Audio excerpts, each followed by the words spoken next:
Hello, and welcome to the Panelists, a show where we adventure through the haunted forest of improvisation to harvest the rare, sweet berries of light entertainment. I'm your host, Molly, and joining me are four affable boffins. At my hot ear, we have Jacob and Kathleen. What is your team name? Dark and True? There's no reason for me to suspect that would be a falsehood. And at my cold ear, we have Ian and Adam. What is your team name? Shredded foam. Yeah.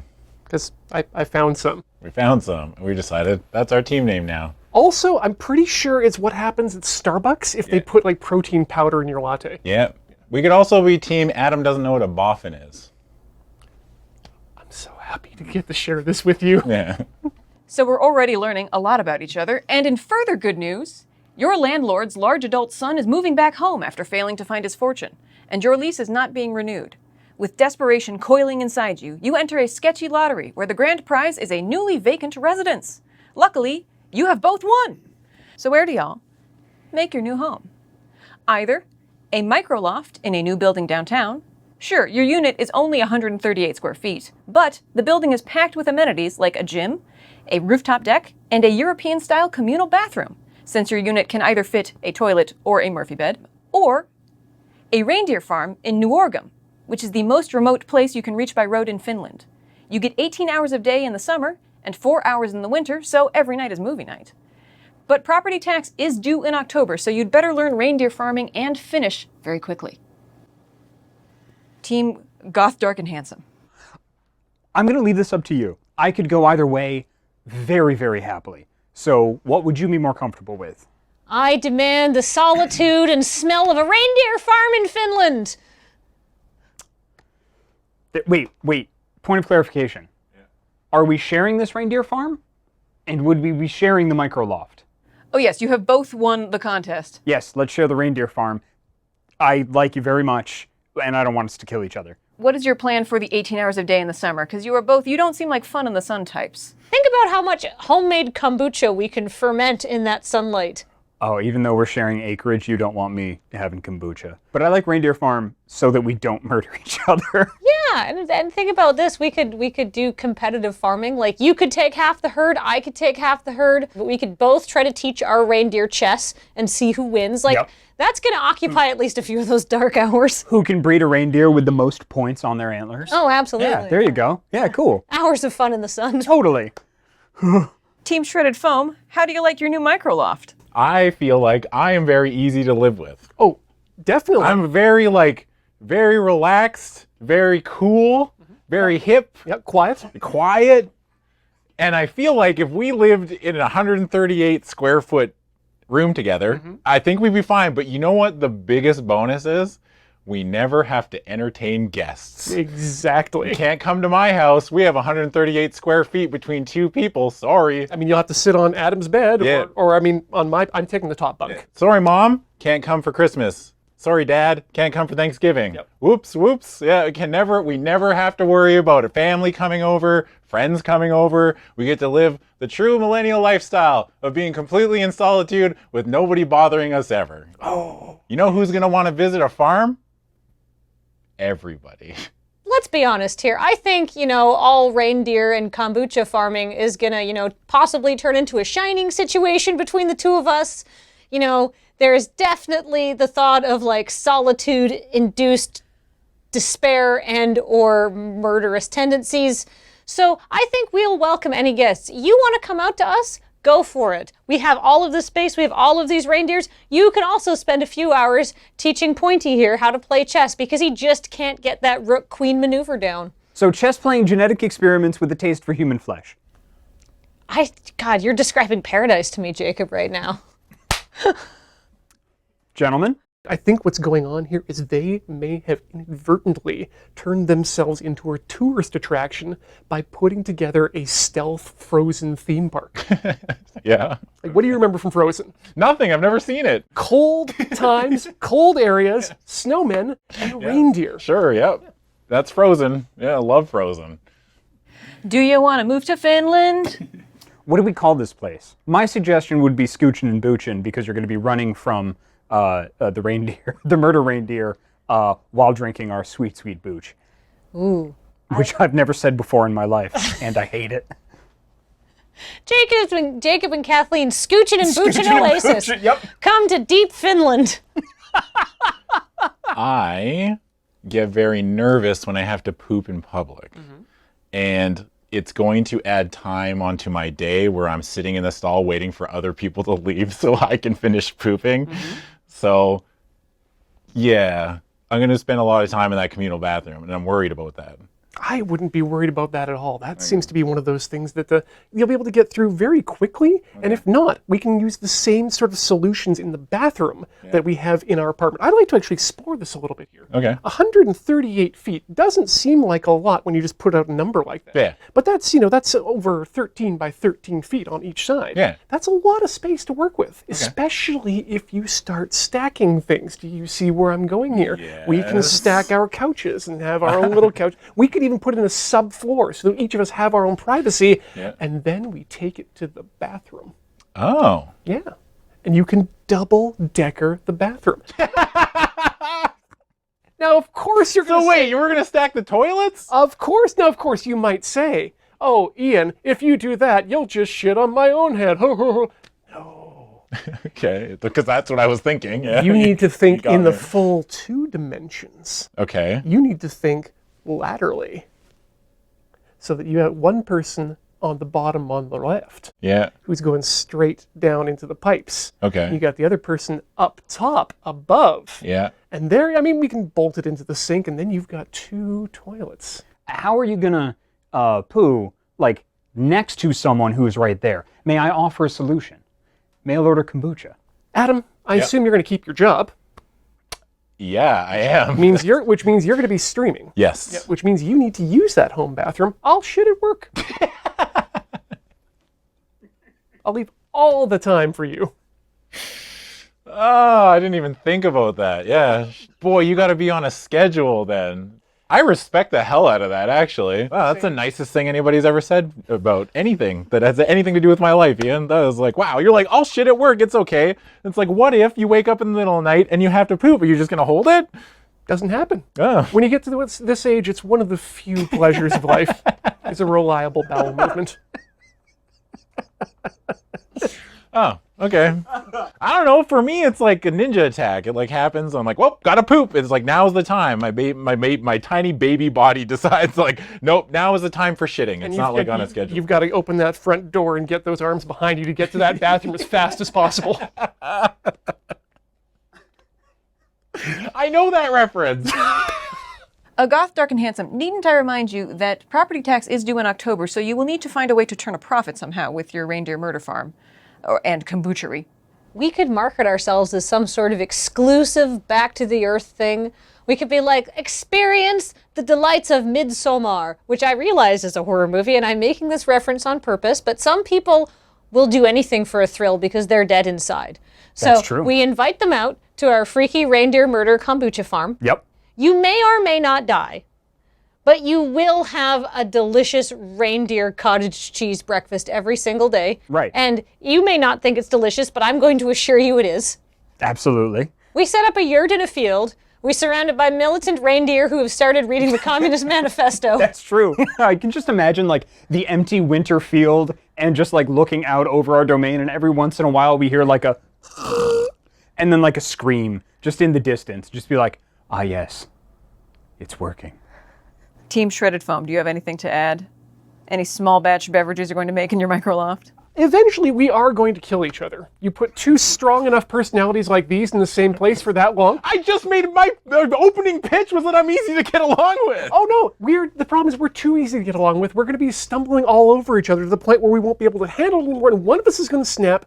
But the thing is, the crime will be done, and the examination will be over. There will be no drain on police forces. There will be no usage of people's tax money unnecessarily, because the crime will be easily solved. It's one person on another. Whereas on some sort of unknowable 100-acre wood in the middle of New Oregon, I guess Oregon is now in Finland or wherever, 8 hours from nowhere, who knows who killed who? The police are going to be there for months trying to figure out who killed Jacob or Kathleen.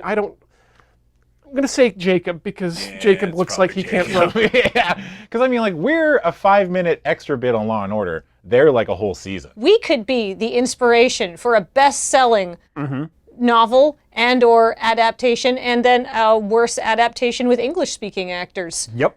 The whole thing's going to open up with a reindeer walking out of the dark, dark woods with my face on its nose. You know, I hear Disney's actually looking for a plot for a trequel to Frozen. Yeah. I mean, Disney's never going to make a movie about us, right? 2 dudes living in a 138 square foot single room apartment with a Murphy bed and a weird toilet system. Well, they made Toy Story. Dibs on Tim Allen. Tom Hanks sucks, dude. Does Tom Hanks suck more than Tim Allen? I would argue that he doesn't. I think we have to invite Adam to our reindeer farm first. I definitely think you both need to be invited for the soft opening. Hold up. I'm not getting invited to a reindeer farm when I know they're just killing people. You will become the soft opening. Yeah, I'm locking the door to my 138 square foot studio apartment. Nobody's coming in. So I think what we have learned is that home is where the double-decker toilet is, and anything that happens in Finland is either a Disney movie or a Stieg Larsson novel. So I would like to award Team Scooch and Booch 1 oily kombucha shit in a Finnish outhouse. And I would like to award Team Shredded Foam 1 claustrophobic turd in your designer porcelain high chair. Nice. Okay. I just like the idea of me, a grown adult, sitting in a porcelain high chair. Really, toilets should just have like a little table so you can play with your Cheerios. I Yeah. can make a mess, you know what I mean? I can have some fun Hey! with it. I'm... Oh. See, this is what happens. And furthermore, I have good news. You are an influencer. Better news, a big marketing firm wants to hire you to be the face of their new campaign. You see, thanks to social media, brand mascots are no longer confined to cereal boxes or TV commercials. They engage with the people and charm consumers with their quirky personalities. Coincidentally, there are now a lot of people out there with crushes on these mascots. So, why not lean into it? The plan is to set you up in a very public and very dramatic, yet totally fictional relationship with a corporate avatar. The tabloids and blogs will feature glossy pictures of the two of you canoodling, and you can keep this lucrative job as long as you can generate a compelling romantic narrative that also complements your partner's brand identity. So who do you want to take to the media prom, and how does that play out? Either Tony the Tiger, Mr. Clean, or Bibendum, who you may know as the mascot for Michelin Tire.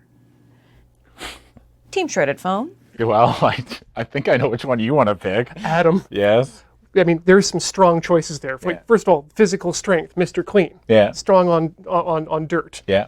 Tony the Tiger stays hard in milk, which Yeah. is going to be very important for Also, Frosted Flakes is very easy to play off. However, Yeah. if we're looking for actual printable on the newspaper page romance, Okay. and romance with a capital R, Yeah. there is no one better in that list than the Michelin Tire Man Bibendum. I didn't know he had a name. He's got a name. He's got a name. That's weird. Yeah, well, I mean, weirder than the fact that he's a man made entirely of white wall tires. Yeah, I was fine with that. Bibendum? Why Bibendum? Well, can we explore this a little bit? Why Bibendum? I mean, why Adam? Why Ian? A name is just a label that we put on someone who is an object of our affection. How have you known Ian this long and not have that knowledge dropped on you like a goddamn hammer? I don't know. I mean, Ian and I don't talk about the Michelin Man that often. Like, it just doesn't come I up. didn't either, and I think within 3 days of knowing this man, he was just like, his name is Bibendum. Like, I had offhanded mentioned some mascot, and he was just like, here. Well, I think that if we're picking Bibendum, I think we have the best shot at being able to romance Bibendum and give the public display of this relationship working out for the best if you're in charge. Oh, I will happily. Because you know how Bibendum thinks, correct? I mean, there's a lot of air in there. Safe sex is good. You'll always have a rubber. We can work as much as we want. We'll never burn out. Oh yeah. Well, we won't have to tread lightly. But Adam, Michelin makes tires. Yes. What else does Michelin make? I don't know. Stars. That's right. The Michelin star system was actually created by the Michelin Tire Company to make people buy tires to go on road trips to fancy restaurants. We're going to go on an eating road trip with Bibendum the Michelin Man, and it's going to be great. We can make a Netflix series about it. Yeah. Oh, they would love that. A talking tire man and 2 white dudes. What's more romantic than a talking tire man and 2 white dudes sampling the French countryside's best foods and drink on offer? Yeah. So your options are Tony the Tiger and Mr. Clean. So would you rather date a hot genie that always smells like lemons? Or do you want to out yourself as a furry? I'm great, and so is Tony the Tiger. Awesome. I already love cats. Let's do this. I mean, their tongues are already ridged. The ears gives you something to hold on to. Yeah, I'm in. I don't think we'll even have to like do too much like, pretend smooching. I think he'll be soft, he'll be warm. We'll just want to cuddle up next to him anyhow. I wasn't planning on doing any pretend anything. Oh. I mean, yeah, I know. I mean, because it's just for the internet and influencers and sponsorship or anything like that. It's not something I've been thinking about for a long time. We're great. Dad bods are in. And that means the Michelin Man is in. Oh man, he's got like the daddest of bods. Like Such a dad, and he is a gentle, kind, and providing dad as well. I mean, there is evidence of this man. He wears a monocle to start with. okay. So that means He has a monocle? he's got a monocle. That means that he's rich, Yeah, that's exactly what that means. which means we will want for nothing. If we want croquembouche in the forest of Normandy with Calvados, he can provide it. You're saying a lot of words that are really big and I don't understand them. Croquembouche is delicious. It's like these little pastries that are drizzled and things. And Calvados is such a lovely apple brandy. Cool, yeah, all right, sure. I'm sure our dad bod Michelin Man knows all about that. Oh yes, and he can protect us too. Yeah. The man eats glass. I've seen it. What the fuck? He's a powerful being, Adam. What, is he like an elder being? Like, He's the Tom Bombadil of corporate mascots. oh, okay. Oh, that means he's gonna sing all the time. Does he sing? Is he one of those people? Is he like, oh, wait, anyway, here's Wonderwall, and like pulls out his acoustic guitar? But look at the resonance in that man's chest. Can you imagine? That would be the most glorious wonder wall that there could be. A wonder sidewall. You have to be very, very careful of flat tires on this road trip, because in that way, you're murdering his family.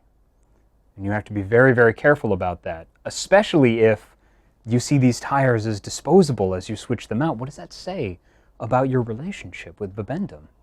I would argue that since we've already established Bibendum as an elder being with magical powers, he can fix tires by touching them. He can. He will in fact give freely of himself, lifting up his folds of tires and pulling one out. There is photographic evidence of this, or at least etched copper plate. Yeah, yeah. So he'll just pull out another love handle and suddenly a tire will appear? Sick. Yeah. And if you eat enough croquembouche and Calvados, you too will also have love handles and tires appearing. Yeah, but I mean, like, Bibendum's not going to care what we look like, right? Well, exactly. He He has cares. a pile of tires. Yeah, exactly. His sense organs are his mouth and his hands, his skin, what meets the road. Ian, every time I think you're trying to be romantic, you say stuff like sense organs, and I'm just like, oh, okay, well, I guess, yeah, that's how I look at this creature now. It's like, yep, how are your sense organs today, Bibendum? How can I pleasure you? It's like, oh, well, it's kind of weird, right? Like, yeah. But I mean, hey, at least we can be on the road or in the air or go anywhere in the world where there's a Michelin-starred restaurant. Yeah. Have you ever traveled on a plane with a cat? Hell, have you tried to get a cat into a cat carrier? No. Now make the cat man size. Oh, man. Just being able to, like, curl up with a giant, man-shaped, fucking jacked Tiger Man? Hell yeah. Hell yeah. And we already kind of know he's vegetarian. It's pretty much just a diet of grains anyway. So we don't have to worry about anything like natural predatory instincts or whatnot. I mean, that sounds fucking great. Boyfriend and blanket, sign me the fuck up. There is something to be said about Tony the Tiger whispering in your ear, I'm going to make you my little frosted flake, Whereas Bibendum can't really, I'm gonna tread all over you, brother. Like it's like it's just like it's not the same kind of sexy, right? Like I mean, I'm still trying to wrap my head around the mental gymnastics needed to make a romance work with a corporate mascot for what amounts to an anti-masturbatory aid covered in frosting. You and I have different tastes. I'm, for one, very excited to be his little cereal spoon. This is a PR venture, and so the tabloids are going to be very interested to know what your meet cute story is. So, I mean, look at Jacob and me. We're noodly armed and weak and dour looking. But maybe, we were like huffing along the side of the road, in a futile attempt to like get healthy. And we're about to give up. And Tony the tiger walked by and put a hand on the shoulder and, said, "Don't give up. I believe in you. You're great." And it's just something about that melted our cold black hearts. And we went, actually, we could be great. And, Tony, first it was just like an athletic mentorship thing. Like he's like, what if we run around the block together, help you lift some weights? Yeah. And, through those, we bonded over sweat and... My stripes are gonna spot you. Oh, clap back, hubcap. all right, okay, that's pretty cute. Accidents are cute, I guess. So what if we kind of clumsily rear end Bibendum? We slowly come up 5 kilometers an hour, little fucking on the back of Bibendum's car. Just a kiss. Yeah, just a little, and so we hit him, and then it's like, oh no. And there's that instant of like, oh, I screwed up. And then the shimmering form of Bibendum steps out of the car. And then it was at that moment we knew that we wanted to fuck down with this tire boy. Yep. Yeah, and we're like, wow, that's the most attractive thing I've ever seen. Steel belted. People love, like, it's 2019, right? Like, we're allowed to be sexually expressive. People love that, right? And it's just like, if we talked about the first time that I saw Bibendum and I fell in love and I was like, and we've been together ever since, and all I wanted to do was, test his puncture resistance. Yeah, that's our story. Edging with the big ribbed white boy. Yeah. So I think we have, I don't know what we have concluded, that we can find ways to smooch down with pretty much anybody. Yeah. Love finds a way. Love finds a way, and brands find a way into that. So I would like to award Team Scooch and Booch the cover of People magazine, and I would like to award Team Shredded Foam a trending tag on Twitter. We'll take it. I would like to thank Kathleen and Jacob and Ian and Adam for talking. I would like to thank you for liking, commenting, and subscribing. This has been The Panelists. We're great!